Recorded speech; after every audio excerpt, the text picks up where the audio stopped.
जय हिंद बच्चों, कैसे हो। उम्मीद करते हैं आप लोग अच्छे होंगे। प्यारे बच्चों, आज का क्लास लेकर फिर आप सबके बीच उपस्थित हो गए हैं।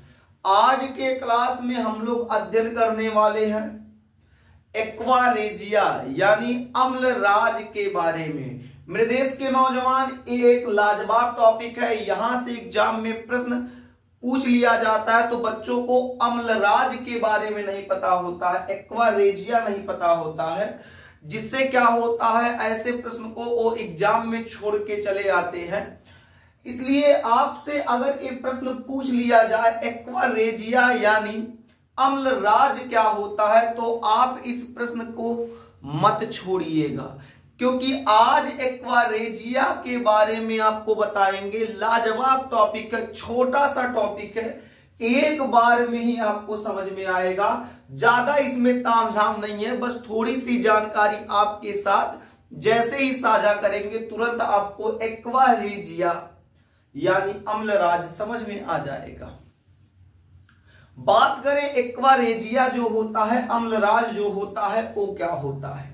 एक्वा रेजिया अम्लराज क्या होता है, तो मेरे देश के नौजवान क्या करते हैं, अम्लराज दो एसिड को मिलाने पर, दो अम्लों को मिलाने पर तैयार होता है।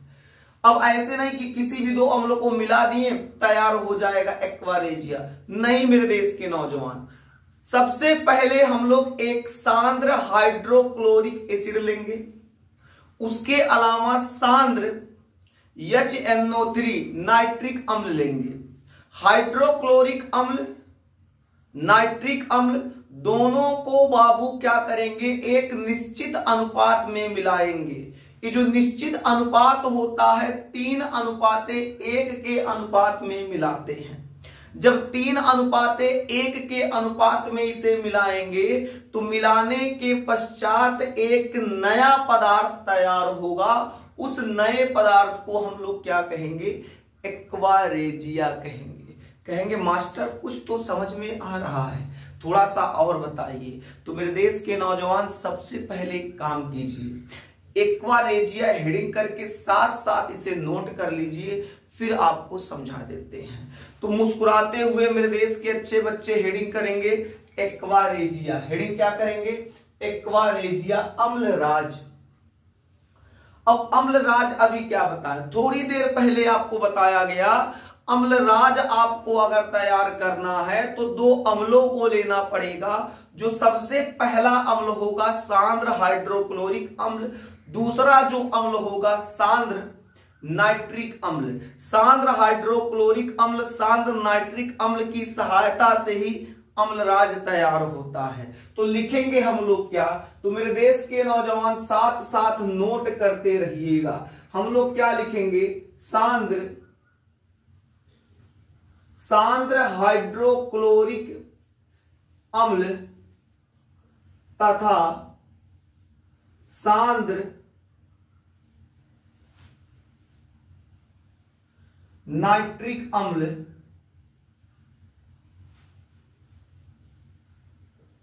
को एक निश्चित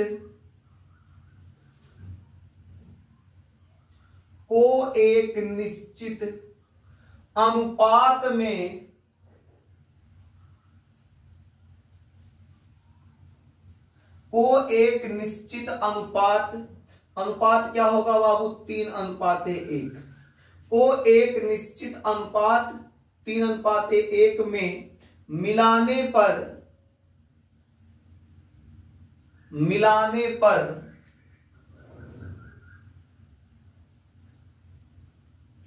जो मिश्रित पदार्थ तैयार होता है, जो मिश्रित पदार्थ तैयार होता है, जो मिश्रित पदार्थ तैयार होता है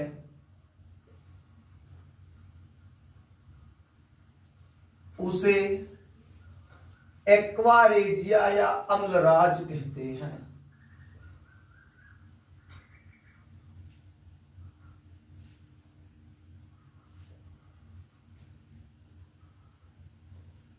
उसे क्या कहते हैं? अम्लराज कहते हैं। यानी क्या बताया गया? सांद्र HCl, जैसे हम एक तो भगोना लेते हैं बाबू, अब इस भगोना माने पात्र, एक पात्र या बर्तन लेंगे।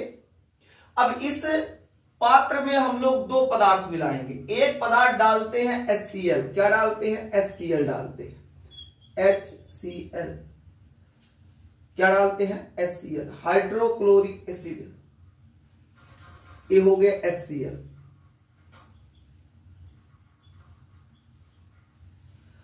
उसके अलावा फिर क्या डालते हैं? सांद्र नाइट्रिक अम्ल डालते हैं,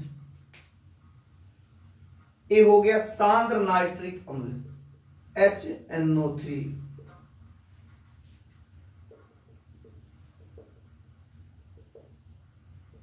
सांद्र नाइट्रिक अम्ल।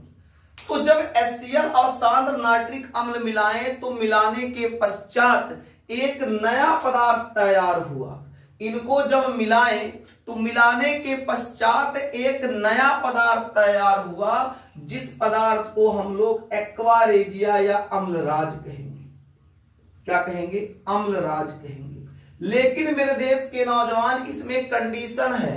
कंडीशन ए है, जब इनको मिलाएंगे तो इनका अनुपात 3:1 होना चाहिए। कितना? 3:1 होना चाहिए।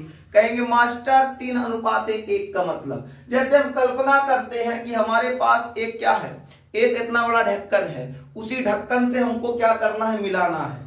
तो 3 ढक्कन जब HCl मिलाएंगे और एक ढक्कन इसको मिलाएंगे तो उसी को कहेंगे 3:1। यानी बाबू 3 ढक्कन इसको मिलाएंगे, 3 चम्मच से मिलाएंगे तो 3 चम्मच A, 1 चम्मच A। तो जब इसको मिलाएंगे तो इसका अनुपात क्या होगा? 3A है 1A है, 3A है 1A है, यानी 3:1 में मिलाने पर ही ये तैयार होगा। ऐसा नहीं है कि इसको 3 इसको मिला दे, 3 इसको मिला दे, तैयार हो जाएगा अम्लराज। भाई साहब कब्बो नहीं तैयार होगा। ठीक है, यहां देखो क्या लिखवाया गया है, सांद्र HCl तथा सांद्र HNO3। सांद्र क्या है? HCl है, सांद्र HNO3 को एक निश्चित अनुपात 3:1 में, एक निश्चित अनुपात 3:1 में मिलाने पर जो मिश्रित पदार्थ तैयार होता है, इनको मिलाने पर जो एक मिश्रित पदार्थ तैयार होता है उसे हम लोग क्या कहते हैं? अम्लराज कहते हैं। यानी हाइड्रोक्लोरिक अम्ल ले लीजिए, नाइट्रिक अम्ल ले लीजिए, इनको 3:1 के अनुपात में मिलाइए। मिलाने के पश्चात अब जो नया पदार्थ तैयार हुआ है, अब जो नया पदार्थ बाबू, ये जो नया पदार्थ तैयार हुआ है, इसी को हम लोग अम्लराज कहेंगे। उम्मीद करते हैं मेरे देश के नौजवान अम्लराज समझ में आ गया होगा। अब अम्लराज जो है बाबू बहुत घातक होता है। अच्छे से अच्छे धातुओं को क्या करता? कुछ ही क्षणों में गला देता है, नष्ट कर देता है। इतना पावरफुल क्या होता है? इतना पावरफुल एक एसिड के रूप में तैयार होता है। यानी अच्छे से अच्छे धातुओं को ये क्या कर देता है? कुछ ही समय में उसको वो गला के रांगा कर देगा एकदम। जैसे ये जो अम्लराज होगा मेरे देश के नौजवान, जो अम्लराज होगा वो क्या करेगा? सोना जैसे धातुओं को बाबू नष्ट करने में क्या होता है, या गलाने में कह सकते हैं, गलाने में इसकी अहम योगदान होती है। अम्लराज जब तैयार हो जाए, सोने का टुकड़ा डालिए, बहुत तेज गल जाएगा। इसके अलावा जो अम्लराज होता है, प्लेटिनम जैसी धातुओं को बाबू कुछ ही समय में क्या कर देता है? एक गला देता है। लेकिन अगर इन्हीं धातुओं को, जैसे गोल्ड हो गया, प्लेटिनम हो गया, HCl में डुबोएंगे तो वह नहीं गला पाएगा। जबकि HCl भी एक प्रबल अम्ल है और नाइट्रिक अम्ल भी एक अम्ल है। यानी कहने का मतलब क्या है, जब दोनों अलग अलग रहेंगे, इन पदार्थों को गलाने में सक्षम नहीं होते हैं, इन पदार्थों को क्या नष्ट करने में सक्षम नहीं होते हैं। अपितु क्या होता है, जब एक नया पदार्थ ये दोनों देंगे, हाइड्रोक्लोरिक एसिड और नाइट्रिक एसिड, ये दोनों जब एक नया पदार्थ अम्लराज देंगे, अम्लराज जो नया पदार्थ निकल के आएगा उसकी क्षमता इतनी जबरदस्त होती है कि इन सबको कुछ ही समय में गला देगा। मेरे देश के अच्छे बच्चे उम्मीद करते हैं आप अम्लराज अच्छे से समझ गए होंगे। अगर आपको अम्ल राज समझ में आ गया तो मेरे देश के अच्छे बच्चे, अब आप लोग अगले टॉपिक की तरफ आगे बढ़िए। अगला टॉपिक जो है वो है उपधातु। उपधातु, उपधातु। इससे पहले आपको धातु आधातु पढ़ाया गया है। आज आपको बाबू उपधातु छोटा सा है, पढ़ा देते हैं। हालांकि आवश्यक तो नहीं है लेकिन पढ़ा दिया जा रहा है।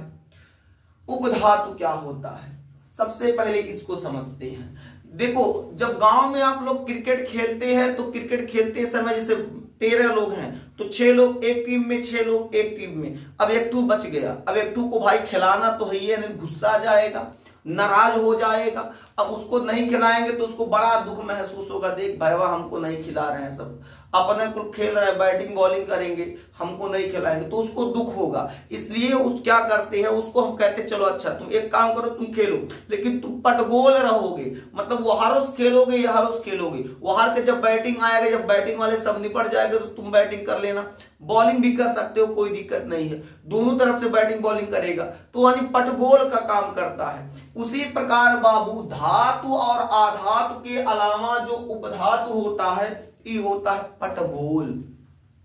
कहेंगे पटगोल का मतलब यानी ऐसा पदार्थ जो धातु और आधातु दोनों का गुण रखे। ऐसा पदार्थ जो धातु और आधातु दोनों का गुण प्रदर्शित करता है उसे उपधातु कहते हैं, और जो दोनों का काम करेगा बाबू वो होगा पटगोल। यानी उपधातु बाबू पटगोल होता है। यानी लिख सकते हैं हम लोग, क्या लिखेंगे, वे पदार्थ जो धातु तथा आधातु, जो धातु तथा आधातु, जो धातु तथा आधातु, जो धातु तथा आधातु दोनों का गुण प्रदर्शित करता है,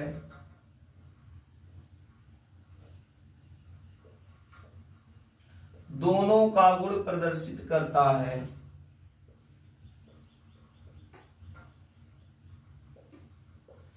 अधातु कहलाता है, उपधातु कहलाता है।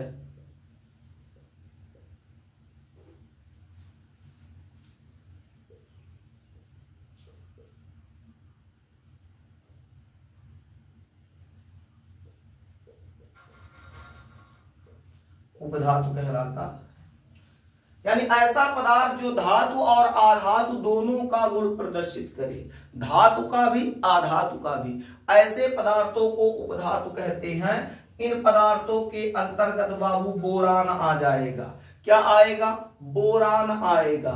इसके अलावा आर्सेनिक भी आ जाएगा। इसके अलावा क्या आ जाएगा, आर्सेनिक आएगा, एंटीमनी आएगा, सिलिकॉन आएगा, आदि कर दे। यानी इन ये जो पदार्थ जैसे बोरान हो गया, आर्सेनिक हो गया, एंटीमनी हो गया, सिलिकॉन हो गया, ये सब जो पदार्थ हैं बाबू ये जो होते हैं ये धातु का भी गुण रखते हैं, आधातु का भी गुण रखते हैं। यानी कह सकते हैं जो दोनों का गुण प्रदर्शित करेगा उसे क्या कहेंगे, उपधातु। यानी उपधातु के अंतर्गत कौन आएगा, बोरान आएगा, आर्सेनिक आएगा, एंटीमनी आएगा, सिलिकॉन आएगा। ठीक है, ये सब पदार्थ आते हैं। मेरे देश के नौजवान उम्मीद करते हैं आप अम्ल राज तथा उपधातु समझ चुके होंगे। यदि आप यहां तक समझ लिए हैं तो मेरे देश के प्यारे बच्चे यहां तक नोट कर लीजिए। आज के लिए बस इतना ही, फिर मिलेंगे आपसे अगले क्लास में। अगला क्लास एक लाजवाब क्लास होगा, शानदार क्लास होगा, वो क्लास मिस ना कीजिएगा, क्योंकि इसके बाद जो क्लास आएगा वहां से एग्जाम में प्रश्न बाबू 100% आने वाला है। तैयार रहिएगा, वहां से एग्जाम में प्रश्न इस साल पक्का बनेगा। इसलिए मेरे देश के नौजवान अगला क्लास मिस नहीं करना है, अगला क्लास तो बाबू जरूर देखना है। इसलिए सबसे पहले काम कीजिए, इसे नोट कीजिए। अगले क्लास की तैयारी बाबू अगले दिन समय से उपस्थित हो जाइए, समय से क्लास लगेगा। आपका क्लास बाबू आपको ग्रुप में 8 बजे मिल जाएगा, जबकि चैनल पर जो बच्चे पढ़ते हैं चैनल पे 7 बजे उनको क्लास मिलेगा। जो बच्चे ग्रुप से पढ़ाई करते हैं ग्रुप में उनको 8 बजे क्लास मिल जाएगा। मेरे देश के नौजवान, आज के लिए बस इतना ही। फिर मिलेंगे आपसे अगले क्लास में, तब तक के लिए जय हिंद, स्वस्थ रहिए, मस्त रहिए।